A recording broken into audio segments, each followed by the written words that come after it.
你相信这个世界上有灵异事件吗？欢迎收听由怪谈传说为您演播的惊悚故事。夜幕降临，整个城市笼罩在一层淡蓝色的雾霾中，街道上繁忙的人群逐渐稀疏，霓虹灯开始无声的闪烁。高雄85大厦如同一座孤岛，高耸入云的轮廓在雾气中若隐若现，仿佛与夜空的星辰融为一体。它的存在超越了周围所有建筑的高度与宏伟，独立于世界之外。你准备好看完这个故事了吗？李天宇站在大厦的前面，抬头凝视着这座矗立在夜空中的钢铁巨人。刚刚下过一场大雨，地面还残留着水洼，反射着周围霓虹的光芒，映射出一片迷离的色彩。这个夜晚，风轻轻拂过，空气中带着湿润的凉意，他的脸上逐渐染上了些许阴沉。他刚接到了一项任务，采访85大厦的最新商圈发展。然而他心底有一种难以言喻的压迫感，仿佛在这座大厦的影像背后隐藏着什么无法揭开的秘密。这座大厦看上去就像个巨大的墓碑。李天宇低声喃喃自语，虽然他自己也感到有些莫名的荒谬，但这座大厦的孤独与威严却确实让他感到一种无法言喻的恐惧。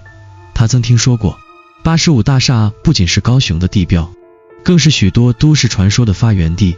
传闻中，这座大厦里发生过几起令人毛骨悚然的自杀事件，跳楼的死者似乎在最没有预兆的时刻做出了决定，而这一切都仿佛与这座建筑本身息息相关。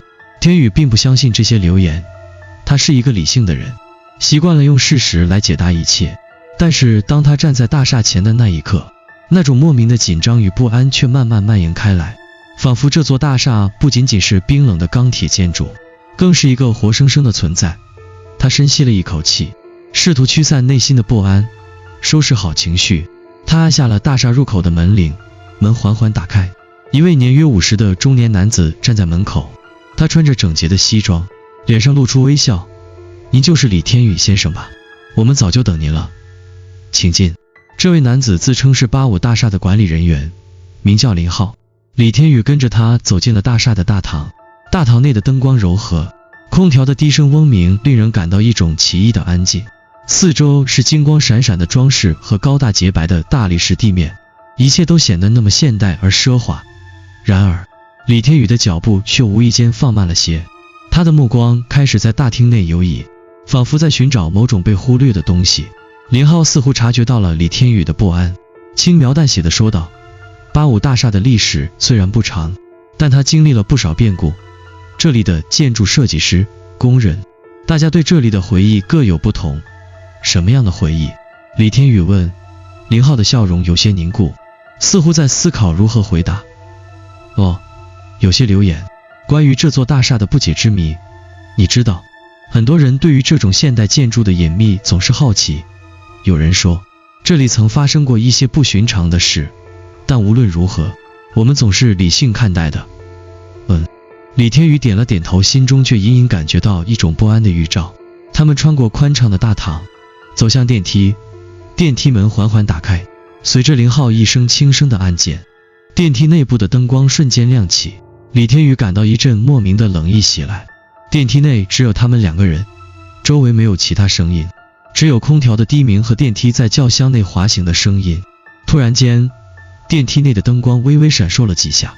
李天宇的目光下意识地扫过四周，发现灯光没有再恢复正常，电梯继续向上行驶。他有些不自觉地紧张了。你不觉得这里有点怪吗？他问。林浩侧过头来看着他，眼中似乎闪过一丝意味不明的光芒。怪？你是说大厦吗？它是挺特别的，建造时有些地方被设计成了不对称的结构，听说是为了适应不同的风向。只是有时候你真的会觉得它有一种不同的气息。李天宇沉默了一会儿，没再继续问下去。他的内心开始感到某种微妙的压迫。电梯的轿厢似乎突然变得更加狭窄，空气也变得沉重。他不由自主地开始打量周围的环境，四面环绕的金属墙面反射着自己模糊的身影，仿佛每个反射都在注视着他。电梯终于停下，门自动打开。李天宇一阵恍惚，他发现自己和林浩已经站在了大厦的高层，一个常人几乎不曾到达的地方。他看着眼前的长廊，空无一人，寂静的几乎让人窒息。他站在那里，心中突然涌起一种无法解释的强烈预感，仿佛这座大厦的每一层、每一寸空间都在密切注视着他的每一步。跟我来，李先生。林浩的声音再次打破了寂静。李天宇紧跟在后，走进了那片黑暗与未知的领域。李天宇跟着林浩走进了大厦的长廊，周围的灯光渐渐昏暗，仿佛进入了一个与外界隔绝的空间。长廊两侧的墙面被厚重的黑色布料包裹，空调的风声在寂静中更加刺耳，空气中弥漫着一种说不清的压迫感，让人仿佛进入了某个不被允许的地方。这就是我们的某个特殊楼层，林浩轻声说道，语气平静，却难掩其中的一丝神秘。李天宇点了点头，尽量不让自己的神情显得过于紧张。他从来不是一个容易受惊的人，然而身处这种地方，他还是不禁感到一种隐隐的压迫。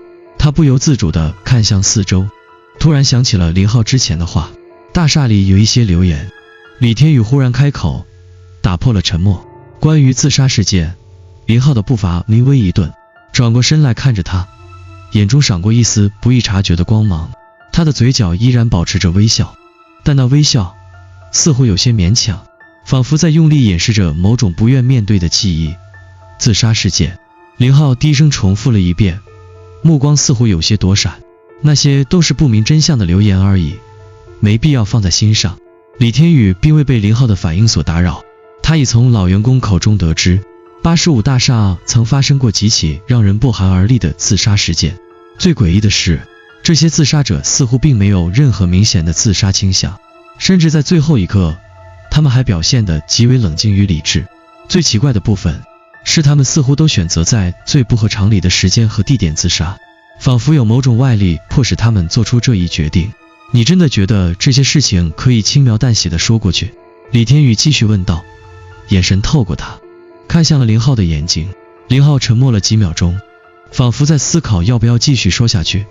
他深吸了一口气，终于低声说道，你或许听过这样的说法，这座大厦在建造时曾有几起意外事故，工地上死了不少人，至今没有人能解释为什么那几位工人死得那么怪异。他的声音有些压抑，仿佛不愿再提这些话题。李天宇的好奇心被挑起，但他感到一种莫名的寒意袭上心头。他下意识地看了看四周，仿佛有某种无形的力量正在悄悄地窥探着他。说到这，你知道电梯的事吧？李天宇问，试图转移话题，但声音却低得像是害怕打破这片诡异的寂静。电梯？林浩一愣，随即笑了笑。哦，你是说偶尔出现的电梯故障？它偶尔会突然停住，或者开门的楼层不对。别担心，这种事发生的很少，都是技术原因，没什么好怕的。然而李天宇却没有像林浩那样轻松地笑出声，他的直觉告诉他，这并不仅仅是技术原因那么简单。就在刚刚的电梯里，他自己也感觉到一种异样，电梯的灯光闪烁，空气中弥漫着一种莫名的压抑气氛，仿佛电梯本身有着某种不可言说的情绪。但这些事情和自杀事件有什么关系？李天宇继续追问，心中的疑问越来越强烈。林浩的表情变得更加凝重，他沉默了片刻，忽然轻轻叹了口气，语气中带着一丝疲惫。其实很多人都在谈论这些事，你知道，这座大厦也有它自己的气氛，许多人在这里待久了，难免会受到一些影响。你是记者，应该明白，流言和实际情况之间总有很大的差距。他顿了顿，但有些事真的不应该去深究。李天宇心中的疑惑愈发深重，他看着林浩那一闪而过的眼神，仿佛在隐瞒什么。某种难以言说的真相正被深深掩埋在大厦的某个角落里。正当他打算继续追问时，林浩突然转身，指向不远处的一个房间。这是您今天的采访地点，你可以先休息一会儿，整理一下资料，我们的采访就要开始了。李天宇盯着那扇门，心中却无比清晰地意识到，这座大厦不只有他所看到的那些表面，这里的空气中似乎有一种让人无法言喻的重压，它像是无形的手，悄悄地拉扯着人们的意志，逼迫着每一个踏入这座建筑的人去面对那些不为人知的秘密。他缓缓走向那扇门，心中充满了不安，但同时又充满了探求的欲望。门在他面前悄然打开，温暖的灯光透过门缝洒了进来，照亮了这片漠然的黑暗。但就在他踏入的那一刻，忽然听到了一声低沉的，似乎从地下传来的声音：“你还来得及离开。”李天宇浑身一震，回头一看，却什么也没看到。空气中的温度似乎突然下降了几度，几乎让他感到冰冷刺骨。这座大厦的阴影正一步步笼罩着他。李天宇步入那间昏暗的办公室，空气中弥漫着咖啡的香气和一丝纸张的味道，四周的墙壁被灰色的布料覆盖，散发出一种淡淡的霉味。室内的灯光较为昏暗，明亮的桌面上堆满了文件和资料。林浩示意他坐下，语气依然温和，但眼中的紧张感却似乎更加明显。坐吧，李先生，整理一下您的资料，我们很快就开始。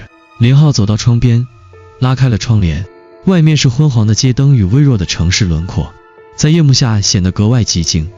李天宇没有马上坐下，他环顾着房间，眼睛不自觉地扫过那堆堆叠的文件。他注意到那些文件上没有任何标注或封面，只有一些深色的封面，暗藏着一股不明的压迫感。他感到自己好像进入了某种异样的空间，一切都显得不太对劲。这些文件，李天宇指了指桌上的资料，这些是关于大厦的建设过程吗？林浩的眼神微微一闪，但很快恢复了平静。是的，主要是一些历史记录和统计数据，你可以参考一下。他笑了笑，掩饰了内心的不安。李天宇拿起其中一份文件，打开第一页，看到的是一份关于85大厦建造过程中各类事故的报告，上面清晰地列出了一些工地上的死亡事件。这些事件的发生不仅异常频繁，而且每次的死因都没有明确的解释。报告中的内容逐渐变得模糊，甚至有些地方的文字被涂抹得看不清楚，仿佛有些信息故意被遮掩。他翻开下一页，突然停住了。上面的一句话深深地吸引了他的目光：未解之死，工人张建华于施工途中死亡，生前称见到黑影，在施工区内徘徊。李天宇的心跳突然加速，似乎什么东西正逐渐浮出水面。林浩，这些工人的死因……李天宇的话还未说完，林浩的表情骤然严肃，伸手阻止了。他继续问下去：你不该知道这些。林浩的声音变得低沉而压抑，仿佛在尽量控制自己内心的恐惧。我已经告诉你，这些都是些不值得深究的事情。大厦的设计是经过严密规划的，可能某些设计上的问题造成了某些不必要的事故，但是，李天宇继续追问，这些事故没有任何解释，工人们的死似乎都与某种东西有关，对吗？林浩突然停下了手中的动作，沉默了片刻，低声道：有些事不要去触碰，李先生，我劝你最好放下这个话题，继续做你该做的采访。这里有些地方藏着你不想知道的东西。空气似乎在那一瞬间凝固了，李天宇感到一阵突如其来的压迫感。他突然明白，林浩并不是在担心他所追求的真相，而是在警告他，这座大厦似乎藏着某种无法言喻的力量，这种力量让人无法逃脱。他试图将自己的思绪从这些诡异的想法中抽离出来，决定转移话题。那这些电梯的故障问题呢？我听说电梯时常会发生奇怪的停顿，或者打开的楼层不对。林浩的眼神变得更加紧张，他轻轻地咳嗽了几声，若有所思地说道：电梯的问题确实存在，但那并不是我们能够控制的。有时它会停在一些不该停的楼层，或者显示出错误的楼层。很多员工甚至认为电梯似乎被某种力量操控。李天宇心头一震，突然意识到所有这一切并非单纯的技术问题，电梯故障、奇怪的楼层、不明的声音、工人死于不可解的原因，这些背后的隐秘力量似乎正在拉近他与一个无法理解的真相之间的距离。他把文件放回桌上，试图整理自己的思绪。我能看看大厦的设计图吗？我想了解一下它的布局。他提出了一个相对普通的问题，但实际上他希望从中找到一些线索，尤其是那些未被解答的谜团。林浩犹豫了一下，然后从抽屉里取出一张已经发黄的设计图，递给了李天宇。李天宇展开图纸，映入眼帘的是85大厦复杂而奇异的布局。建筑的每一层楼似乎并非完全对称，而是按着某种难以理解的原则排列。有些楼层的走廊不符合常规设计，楼梯的起止点也在图纸上显得有些异样。他仔细观察着这些不寻常的地方，突然在设计图的右下角发现了一些不合常规的符号，它们不像任何标准的建筑符号，更像是一种古老的、神秘的符号系统。李天宇忍不住皱起了眉头，心中涌现出一种极为强烈的不安感。这些符号是什么意思？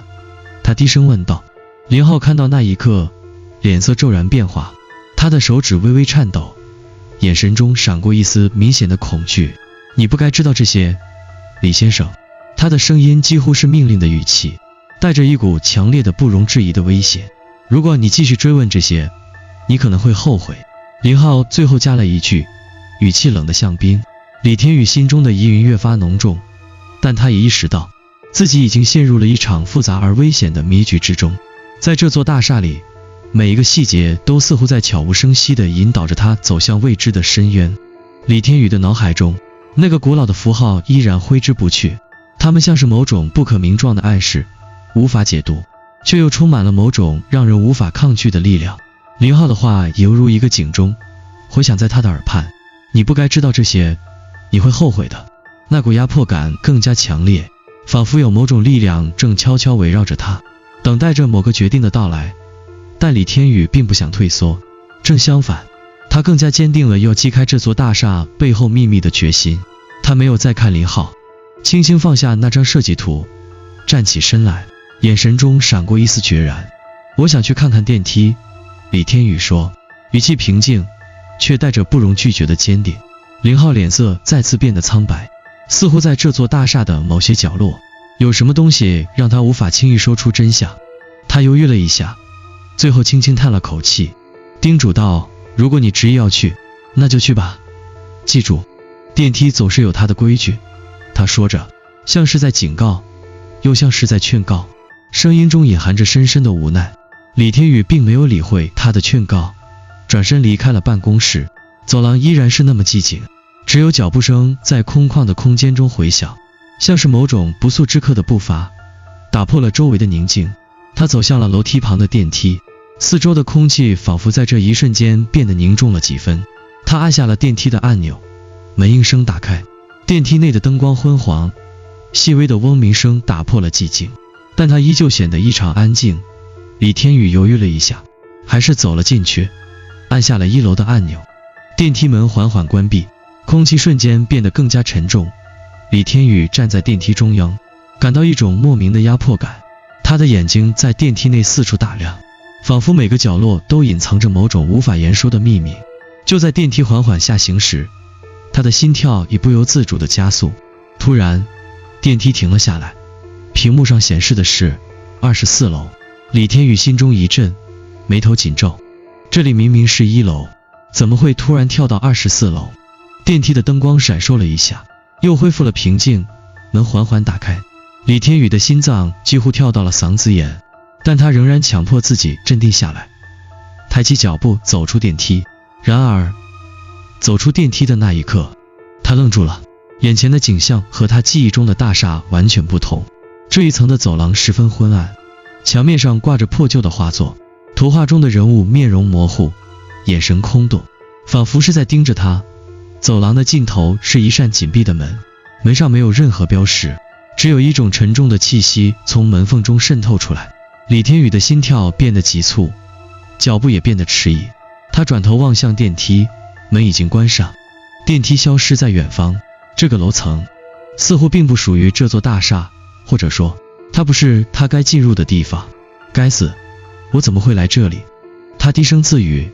就在此时，他听到了一阵脚步声，那声音并不来自他身后，而是从走廊的尽头传来，是一个低沉的、沉重的步伐，仿佛某种不属于这个世界的存在正缓慢地逼近。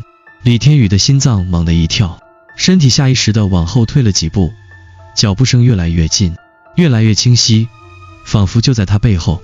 然而回头望去，却什么也看不见。他想要回到电梯，但电梯已经消失不见，仿佛根本就没有出现过。整座大厦的布局此时对他来说异常陌生，每一条走廊似乎都在引导着他走向更深的位置。忽然，一阵低语声在耳边响起，那声音模糊不清，似乎是在低声诉说着什么。我也曾在这里。李天宇的背脊一阵发凉，转身四处张望，却什么也没看到。他感觉到一股莫名的寒意从脚底迅速蔓延，仿佛有某种阴影在四周游荡，悄悄逼近。不知为何，他突然想起了那些自杀的传闻，死者仿佛被某种看不见的力量所引导，在毫无预兆的情况下走向死亡。李天宇心中猛地一阵抽搐，他的直觉告诉他，自己正在经历某种无法控制的力量，而这种力量正在一步步把他推向深渊。他想转身离开，想要逃跑，但脚步却变得沉重起来，每一步都像是深陷泥沼，难以自拔。他的呼吸急促，头脑一片混乱。就在他准备迈出下一步时，脚下突然一空，他整个人失去了平衡。李天宇本能地伸手抓住了走廊旁的一根铁柱，但他感觉到手指被什么东西抓住，冷得像冰。那一瞬间，似乎有一只无形的手从黑暗中伸出，紧紧握住了他。突然间，一道光从远处的楼梯口射了过来，照亮了这片阴暗的空间。李天宇抬头看去，心头猛地一震，那不是楼梯口，而是电梯的开口。电梯的门缓缓打开，金属的响声回荡在寂静的空间中。门内竟然站着一个人，一个熟悉的身影正对着他微笑。那个人影是李天宇自己。电梯内的光线微弱，折射在那张熟悉却又陌生的脸上，那是他自己，但又不完全是他。那个李天宇微笑着，嘴角微微上扬，眼神却空洞的没有一丝生气，像是一具被什么东西操控的傀儡。真正的李天宇站在走廊上，僵硬地望着电梯里的自己，他的呼吸变得急促，喉咙干涩的无法发出声音。他试图挪动脚步，却发现自己的身体仿佛被某种无形的力量禁锢在原地，动弹不得。电梯内的他突然开口了，声音低沉模糊，仿佛从深渊之中传来。你还不该来这里。李天宇的心脏猛然收缩，他的脑海中涌现出无数恐怖的念头。这究竟是什么？是幻觉，还是某种超自然的存在？你是谁？他艰难地挤出几个字，声音沙哑的像是被掐住了喉咙。电梯里的李天宇歪了歪头，眼神依旧没有焦距。他缓缓抬起一只手，指向李天宇的方向，嘴角微微裂开，露出一丝不自然的微笑。你已经来过这里了。这句话像是一道闷雷，炸裂在李天宇的脑海里。已经来过？不可能，他是第一次踏足85大厦，根本不可能来过这里。但某种无法解释的熟悉感却在心底逐渐涌起。李天宇脑海中模糊地浮现出一些影像，像是支离破碎的梦境。他站在85大厦的天台，风在耳边呼啸，城市的灯光闪烁在脚下。他透过电梯门，看见自己慢慢地走进去，却没有再出来。还有一双手从黑暗中伸出，拉住了他的手腕，把他拖入了无尽的深渊。这些记忆到底是什么？是他的，还是另一个他的？李天宇的脑袋剧烈地疼痛起来，他忍不住捂住额头，感觉到一股陌生而又熟悉的东西正在试图侵蚀他的意识，撕裂他的现实认知。你知道吗？电梯里的他继续说道，语气中带着一丝诡异的柔和。这里不只是85大厦。什么意思？李天宇艰难地问道。这里是一个循环。这句话让李天宇的心猛地一沉。循环？什么循环？就在这时，电梯内的灯光突然猛烈地闪烁起来，整个空间仿佛被某种无形的力量撕扯。电梯内的李天宇突然间变得模糊，脸部像是被扭曲成了一团黑影，嘴巴缓缓张开，露出一个不属于人类的漆黑深洞。你已经跳下去了。轰！李天宇的脑海中突然浮现出一个令人窒息的画面。他站在85大厦的天台，脚下是万丈深渊，城市的灯光微微颤抖着，他的眼神空洞，嘴角微微上扬，像是被某种无形的力量操控着。然后他纵身一跃，身体迅速坠落，冷风撕裂着他的皮肤，耳边是呼啸的空气，时间仿佛被无限拉长。他甚至能看清自己在玻璃幕墙上的倒影，脸上依旧带着那个诡异的微笑。不，他猛然睁开眼，发现自己依旧站在24楼的走廊上，而电梯里的他已经不见了。电梯门缓缓合上，只剩下一道细微的缝隙，透出无尽的黑暗。李天宇的呼吸急促，冷汗已经浸透了后背，他不再犹豫，拼命地按下电梯的按键，希望能逃离这个诡异的楼层。叮，电梯门缓缓打开，这次里面空无一人。李天宇的心仍然剧烈跳动着，他深吸了一口气，强迫自己镇定下来，走进电梯，按下了1楼的按钮。电梯缓缓下行，屏幕上的数字一层层的减少，仿佛一切都恢复了正常。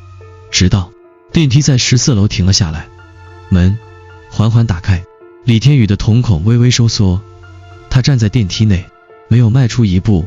他的直觉告诉他，外面有什么东西在等着他。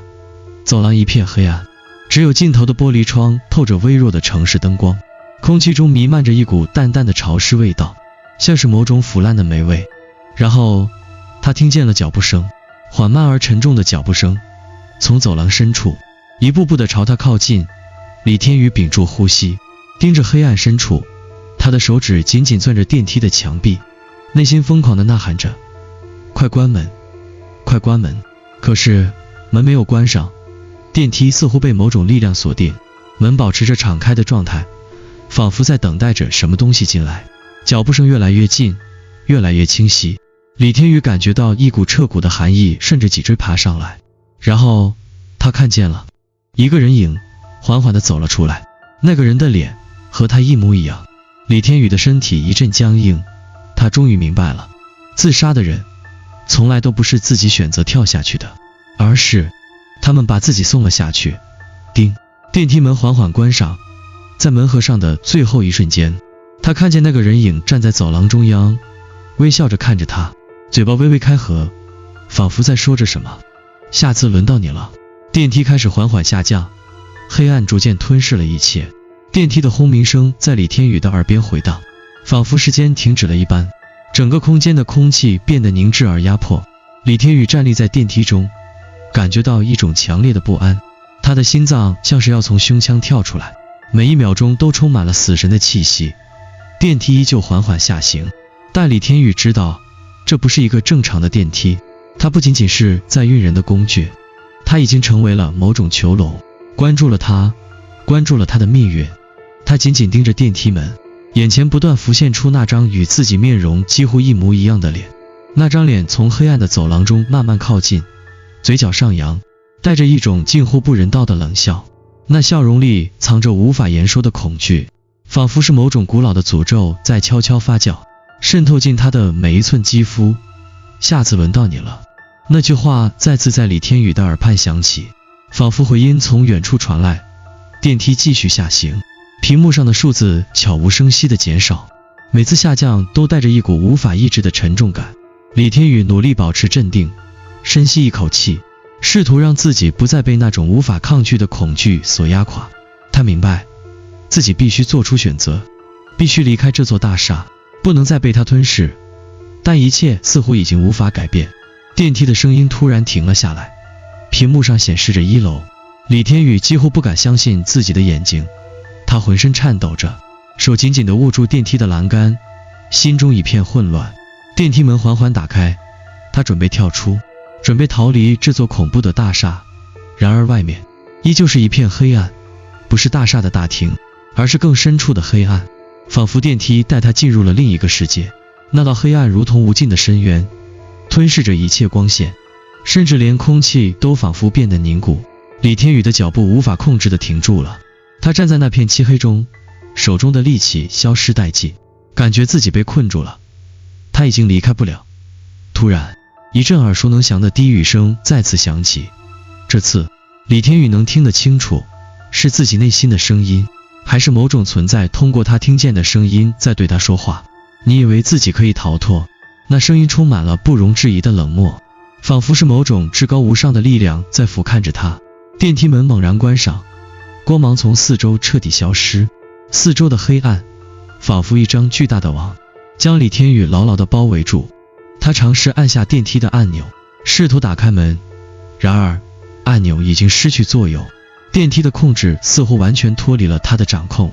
他的身体开始僵硬，意识也逐渐模糊，空气变得稀薄，压迫感愈发强烈。他的心跳在胸腔内剧烈的跳动，仿佛快要爆炸。这不可能！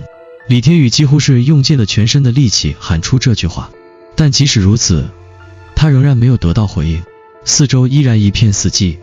突然，电梯再次启动，屏幕上的数字开始无规律的跳动，像是某种恶作剧的程序。